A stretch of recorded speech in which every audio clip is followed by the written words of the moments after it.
Okay, so I was super excited to use this on my main door, but I did not realize that I have like a weird handle that connects at multiple different points. And so if I take off that handle, it's gonna leave holes in the door. So I'm just gonna show you on one of the random rooms inside of my house, kind of show you what this looks like and kind of the cool features.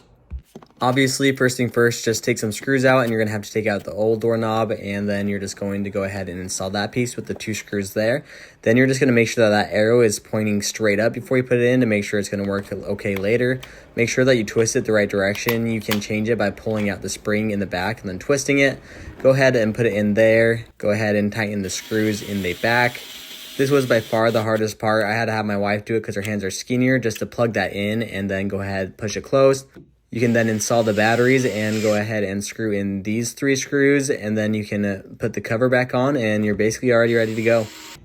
Okay, so this door is super cool. You can see that it is locked right now, but then you can unlock it really easily by just using your thumbprint. And then you can go ahead and open it up. You can go ahead and close it again. And then you can actually lock it by hitting the pound sign right there. If you hold it, it goes ahead and locks it. You can tell right here. And then you can also use your code. I don't want to show you the code, obviously, but you can also even use these little key cards that you can give to people. And they come to watch your dog or something, and it basically works like a little hotel key card. So this is super cool. I really like it, and I would definitely recommend it. Here is the other side right here where you can go ahead and put it on a privacy lock. So this way people can't use a passcode, they can't use the little key cards, but they can use the physical keys to bypass that.